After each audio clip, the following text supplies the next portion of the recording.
one John was been working with this week, but with another one set up. It could be it's just not set up properly. Yeah. Maybe a timer in it. Possibly. No action for a certain amount of time. But that's what you're finding out right now. What happens. There's so many different layers of settings that you gotta go through too. Yes.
Good morning. Welcome to our service of Holy Communion on the second Sunday of Advent. And the first thing we're going to do is light the Advent candles.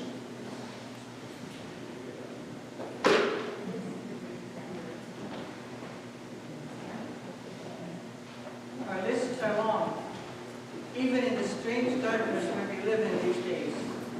And we want to do it right. We want to be safe. But we want to be able to enjoy the season.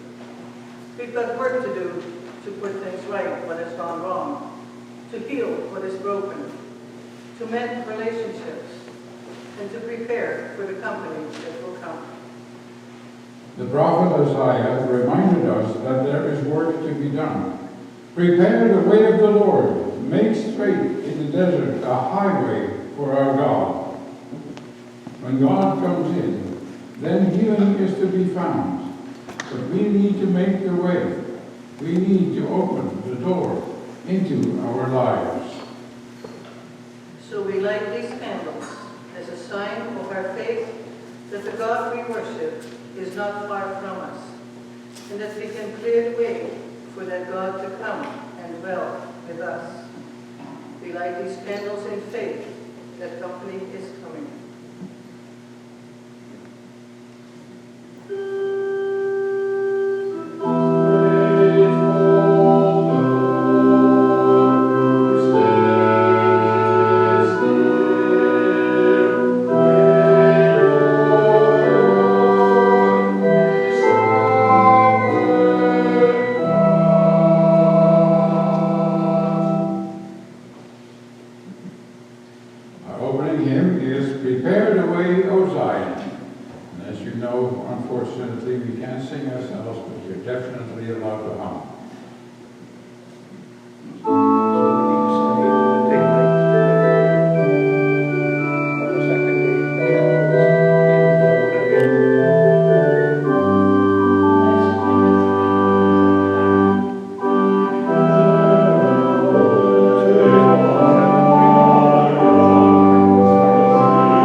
Jesus Christ, and the love of God, and the fellowship of the Holy Spirit be with you all. And also with you. Almighty God, to you all hearts are open, all desires known, and from you no secrets are hidden. Cleanse the thoughts of our hearts by the inspiration of your Holy Spirit, that we may perfectly love you and worthily magnify your holy name, through Christ our Lord. Amen. Glory to God in the highest, and peace to his people on earth. Lord God, heavenly King, almighty God our Father, we worship you, we give you thanks, we praise you for your glory. Lord Jesus Christ, only Son of the Father, Lord God, Lamb of God, you take away the sin of the world. Have mercy on us. You are seated at the right hand of the Father. Receive our prayer. For you alone are the Holy One. You alone are the Lord. You alone are the Most High. Jesus Christ, with the Holy Spirit, in the glory of God the Father. Amen. The collect for the second Sunday of Advent. Almighty God, who sent your servant John the Baptist to prepare your people to welcome the Messiah, inspire us, the ministers and stewards of your truth, to turn our disobedient hearts to you, that when the Christ shall come again to be our judge, we may stand with confidence before his glory, who is alive and reigns with you in the Holy Spirit, one God, now and forever. Amen. Let us hear the word of the Lord. The first reading is from the book of Isaiah, chapter 40, beginning at verse 1. Now, as you listen to and reflect on this glorious text, you may recall hearing some of the words. I'll give you a clue. Think music. Comfort will comfort my people, says your God. Speak tenderly to Jerusalem and cry to her that she has served her term, that her penalty is paid, and that she has received from the Lord's hand double for all her sins. A voice cries out, in the wilderness, prepare the way of the Lord, make straight in the desert a highway for our God. Every valley shall be lifted up, and every mountain and hill be made low. The uneven ground shall become level, and the rough places a plain. When the glory of the Lord shall be revealed, and all people shall see it together, for the mouth of the Lord has spoken. A voice says, cry out, and I said, what shall I cry? All people are grass, their constancy is like the flower of the field. The grass withers, the flower fades, when the breath of the Lord blows upon it. Surely the people are grass, the grass withers, the flower fades, but the word of our God will stand forever. Get you up to a high mountain, O Zion, herald of good tidings. Lift up your voice with strength, O Jerusalem, herald of good tidings. Lift it up, do not fear. Say to the cities of Judah, here is your God. See, the Lord God comes with might, and his arm rules for him. His reward is with him, and his recompense before him. He will feed his flock like a shepherd. He will gather the lamb in his arms, and carry them in his bosom, and gently lead the mother sheep. The word of the Lord. Thanks be to God. The psalm is number 85. It should be up on the screen. We will read responsibly. You have been gracious to your land, O Lord. You have restored the good fortune of Jacob. You have forgiven the iniquity of your people and blotted out all their sins. I will listen to what the Lord God is saying.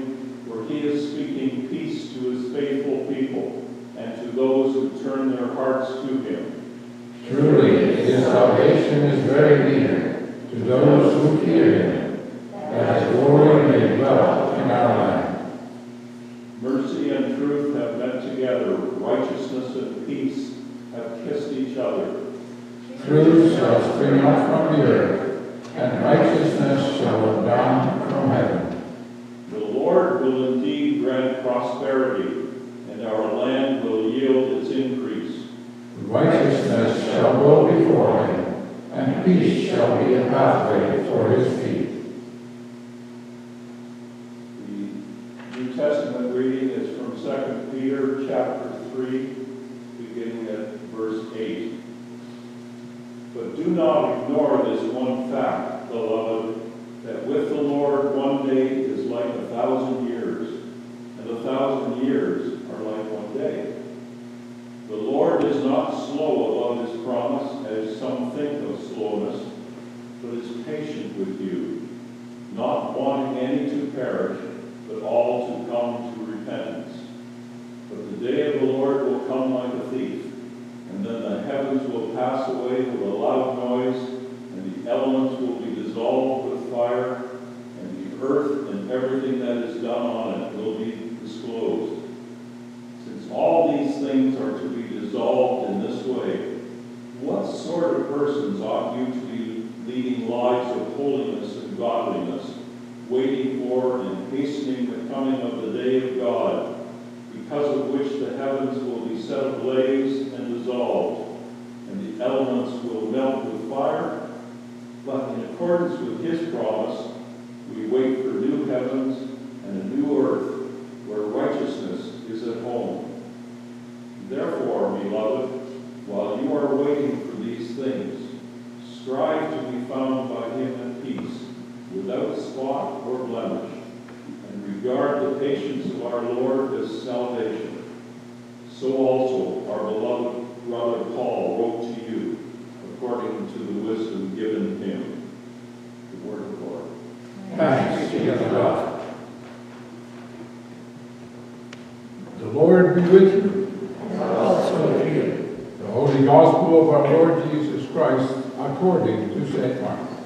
Glory to you, Lord Jesus Christ. The beginning of the good news of Jesus Christ, the Son of God. As it is written in the prophet Isaiah, "See, I am sending my messenger ahead of you, who will prepare your way. The voice of one crying out in the wilderness, prepare the way of the Lord, make his paths straight." John the Baptizer appeared in the wilderness, proclaiming a baptism of repentance for the forgiveness of sins. And people from the whole Judean countryside and all the people of Jerusalem were going out to him, and were baptized by him in the river Jordan, confessing their sins. Now John was clothed with camel's hair, with a leather belt around his waist, and he ate locusts and wild honey. He proclaimed, "The one who is more powerful than I is coming after me. I am not worthy to stoop down and untie the thong of his sandals. I baptized you with water, but he will baptize you with the Holy Spirit." This is the gospel of our Lord Jesus Christ. Praise to you, Lord Jesus Christ. Please be seated.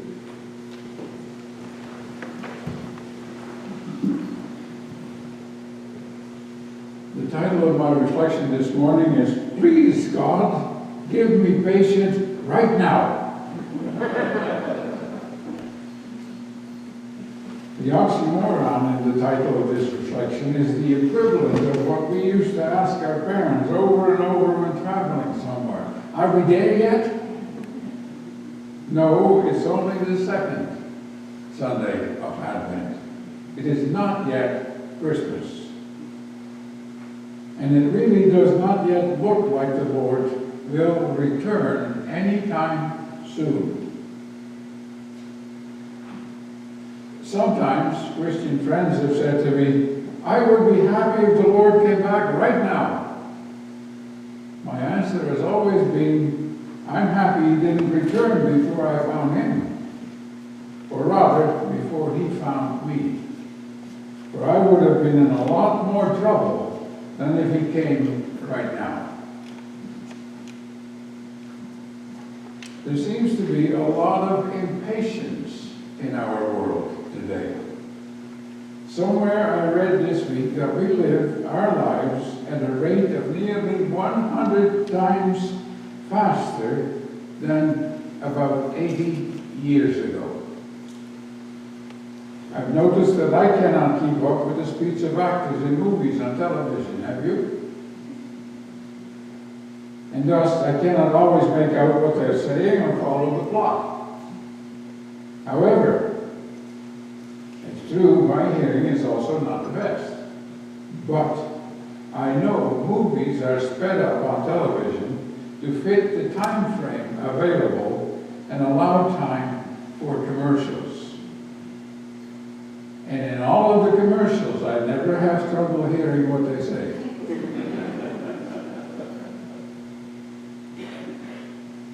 Today, in the time of the COVID pandemic, there seems to be an understandable but impatient anxiety for the rolling out of the vaccine. Very much so in the jockeying on which country or who will receive the vaccine first. Just listening to the news time and again leads me to ask, what about the less fortunate than ourselves? Didn't we hear 2 weeks ago that as a nation we are to take care of them? I'm afraid I don't have much patience with this kind of attitude. Oops. The recipients of the second letter of Peter were expecting the imminent return of the Lord. But time was getting on, and the return was not happening as fast as they thought. The theologians of today began to give interpretations.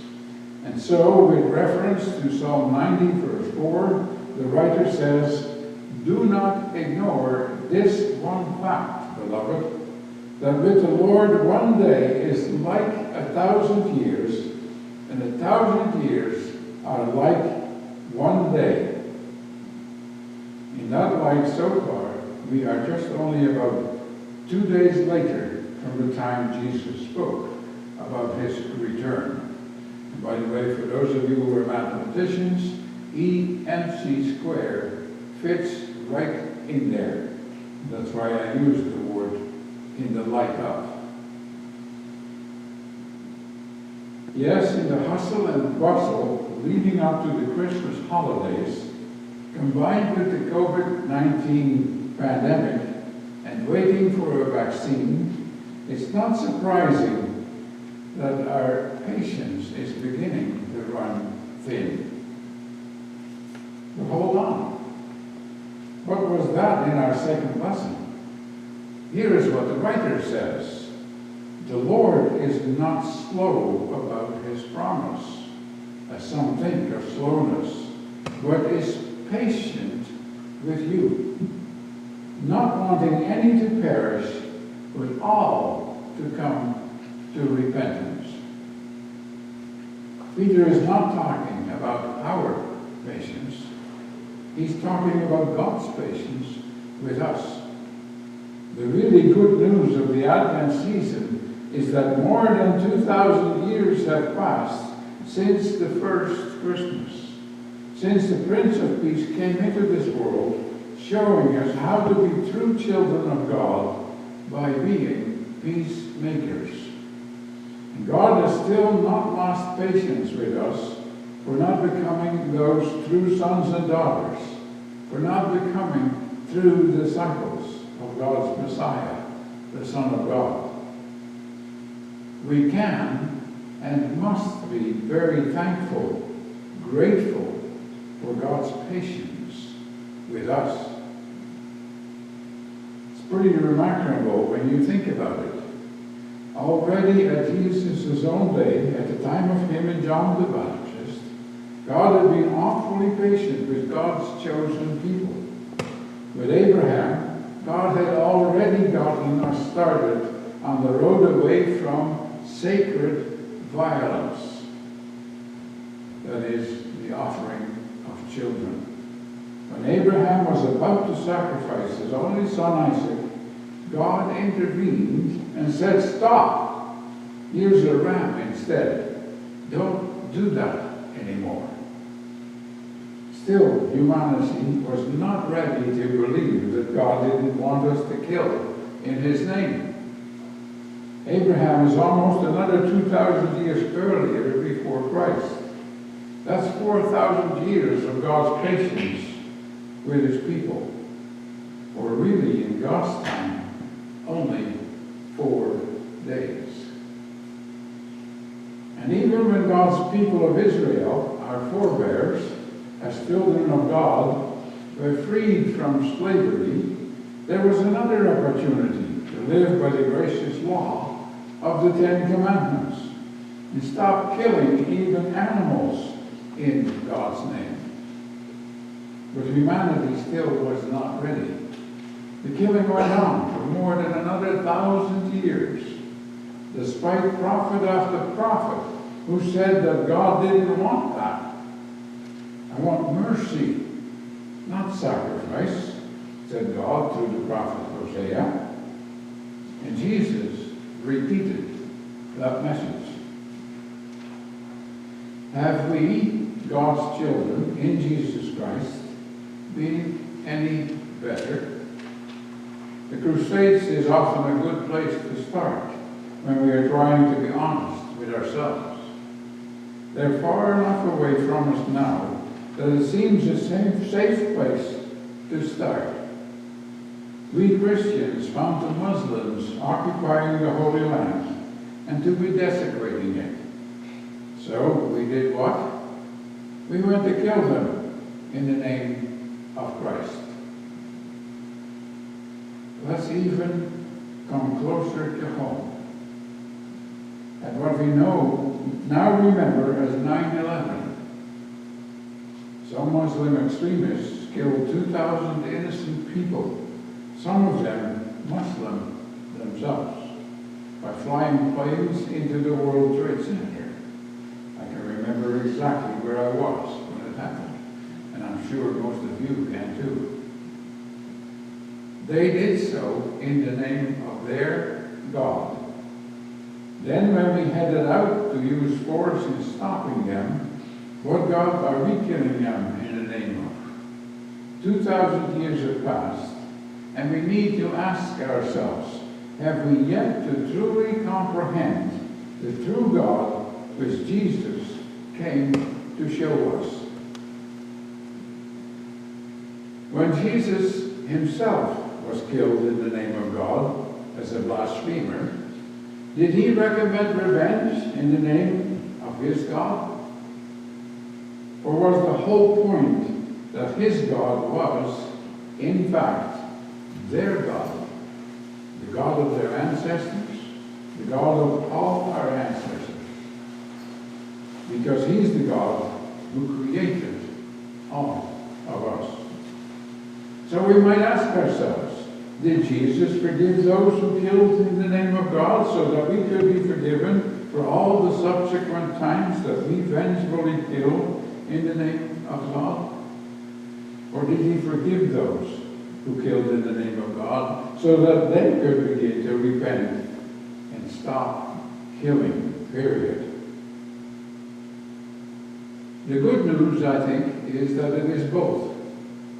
Obviously, those of us who claim the true God, Jews, Muslims, and Christians alike, obviously, we still aren't quite ready to stop killing.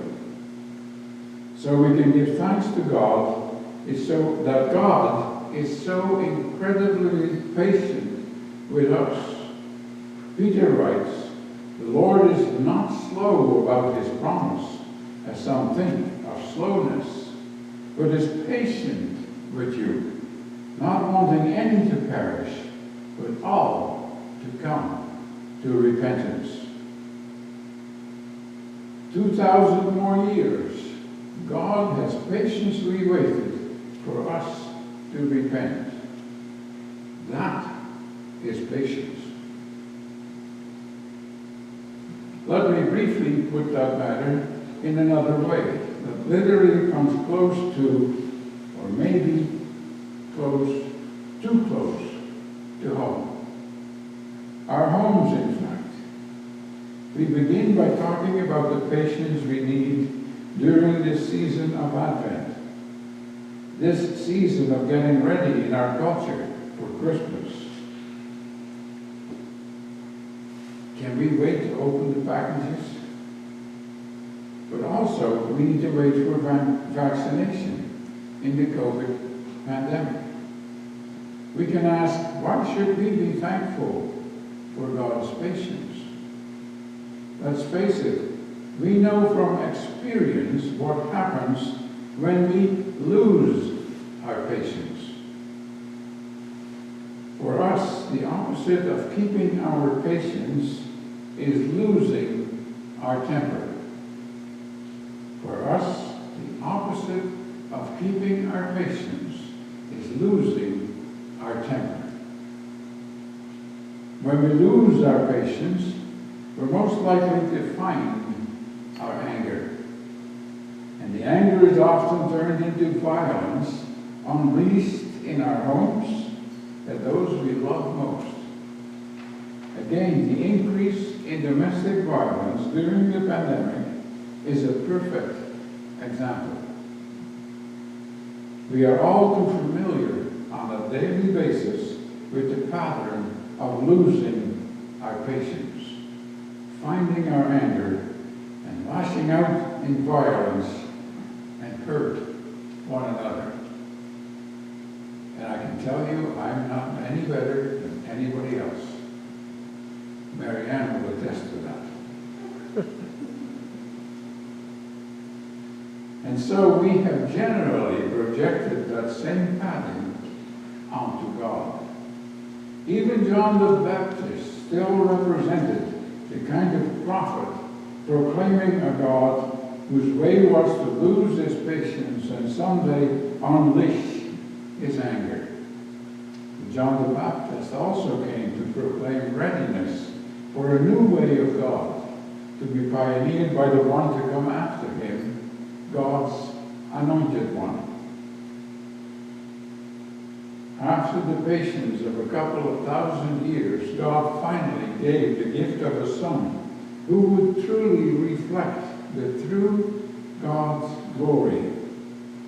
A glory not of our way, the way of anger, unleashed for our enemies, but the way of Christ, the way of submitting to our anger and violence, so that he could show us the true and ultimate power of peace in this world, the power of a forgiving and loving presence with us in the face of our anger and violence. That is where the glory of God was revealed on the cross. In a sense, we can give thanks that God did lose his patience in at least one respect. God let us open our Christmas present early, because even after 2,000 years, we still haven't proved worthy of it. We still kill in the name of our false gods in order to justify our loss of patience, our anger let loose on our enemies. Yet the whole point of the good news in Jesus Christ is precisely that God's way of losing patience is completely different than our way of losing patience. God has lost patience by giving the gift of divine forgiveness early, even before we have truly repented of the way of losing our patience. God has given us the gift of forgiveness in order that we might repent, in order that we might come to see and be embraced by a different way, a Holy Spirit, the way of loving forgiveness. Not only that, but through the ages, as we have continued to insist on our way, the way of vengeance and killing, God has continued to offer us that present to open over and over again. Our risen Lord comes again with that true power of life this morning in the bread and the wine of his presence. He comes to forgive us so that we might repent, so that we might go in peace to serve him, so that we might go to share the good news and shout from the mountains, "Here is your God," and that the Lord is not slow about his promises, as some think of slowness, but is patient, not wanting any to perish, but all to come to the way of peace. Thanks be to God. Amen.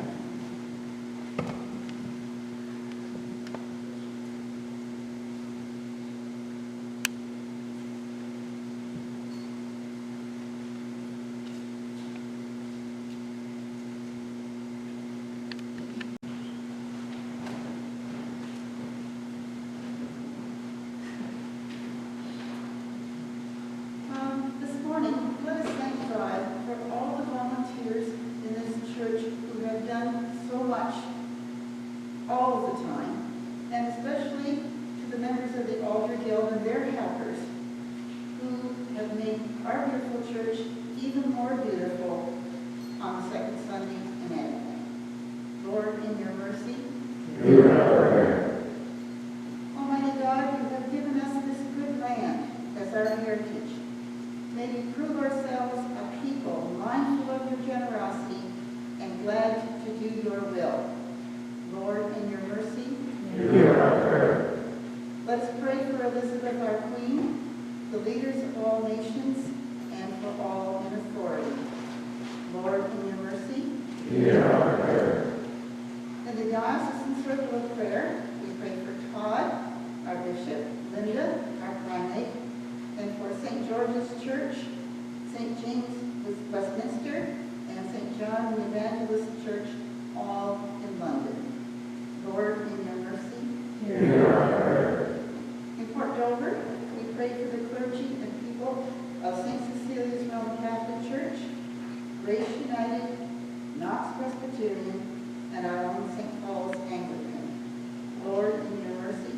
Hear our prayer. Here at St. Paul's, we ask your blessing on Jim and Sherry, Alice, Susan, Sheila, Robert and Gail, Gladys, Gary and Wendy, as well as for any others who are in pain, sorrow, illness, or need. Please feel free to include any who are known to you. I especially ask your prayers this good week for Olivia Payson. Lord, in your mercy, Hear our prayer.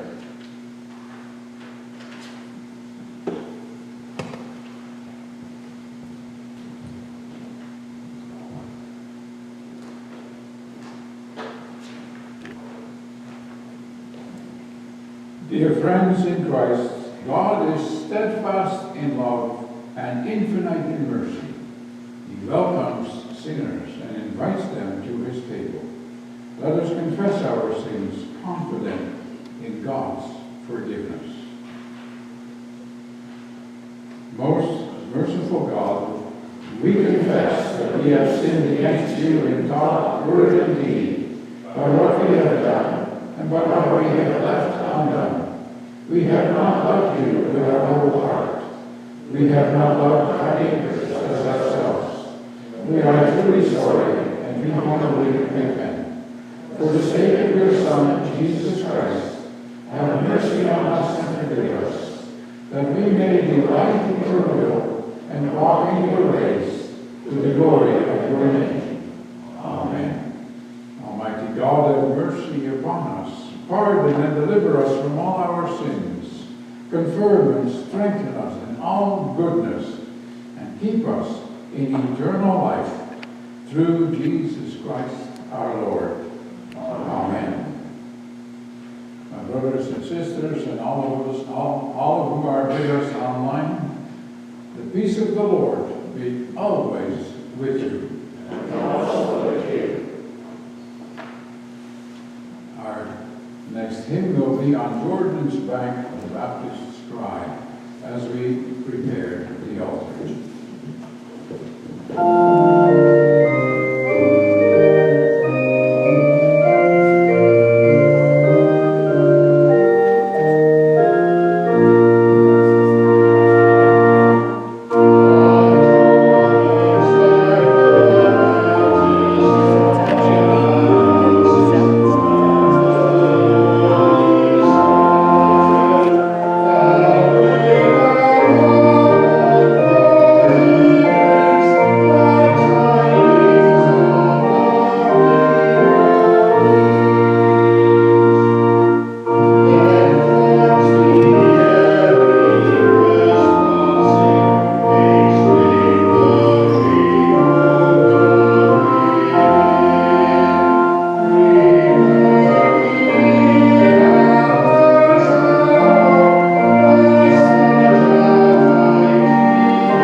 Let us give thanks to the Lord our God. It is right to give our thanks and praise. We give you thanks and praise, Almighty God, through your beloved Son, Jesus Christ, our Savior and Redeemer.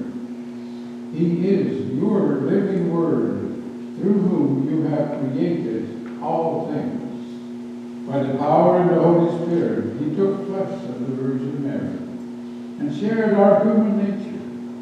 He lived and died as one of us to reconcile us to you, the God and Father of all. In fulfillment of your will, he stretched out his hands in suffering to bring release to those who place their hope in you. And so he won for you a holy people.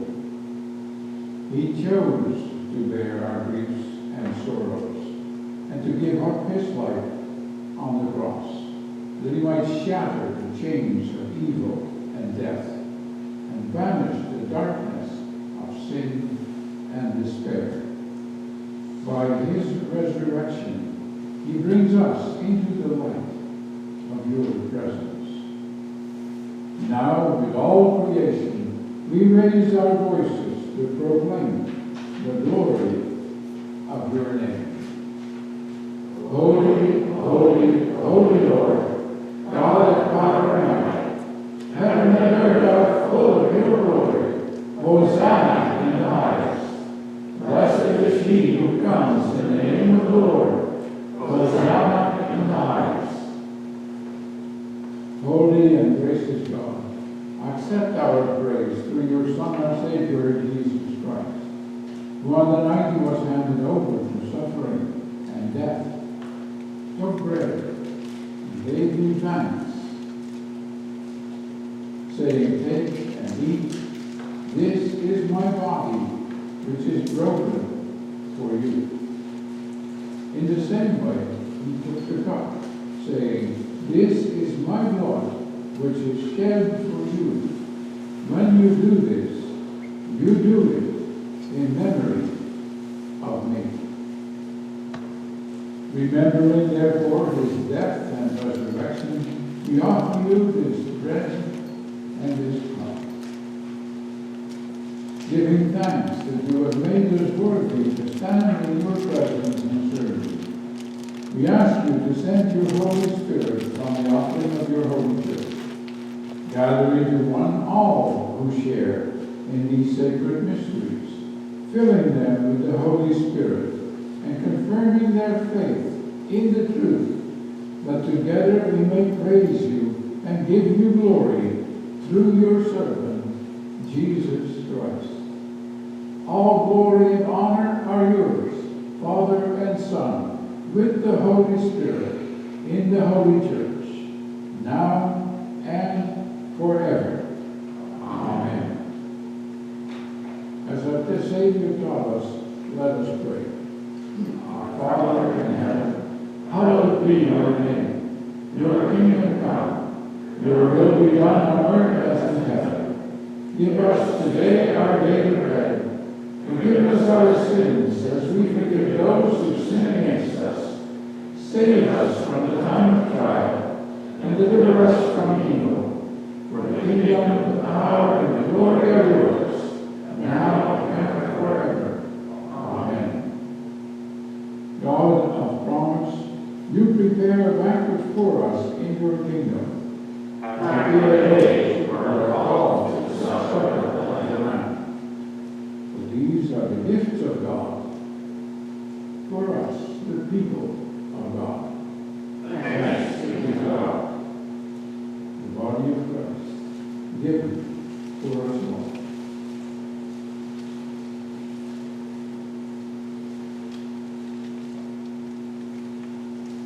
The blood of Christ, shed for us all.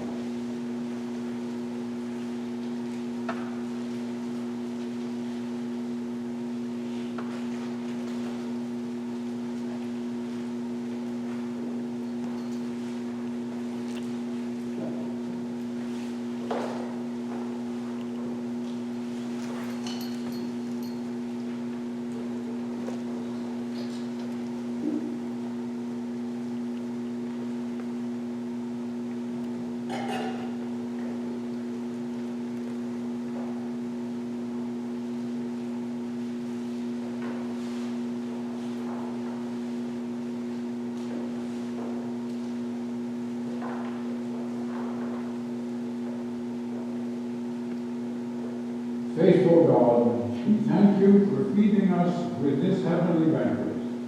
Help us always to hear the prophet's call to turn our hearts to you in the name of Jesus Christ the Lord. Amen. Glory to God, whose power quickens us to do infinitely more than we can ask or imagine. Glory to God from generation to generation, in the church and in Christ Jesus, forever and ever. Amen. Let us bless the Lord. Thanks be to God.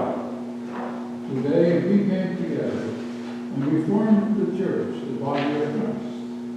We received the body and blood of our Lord Jesus Christ.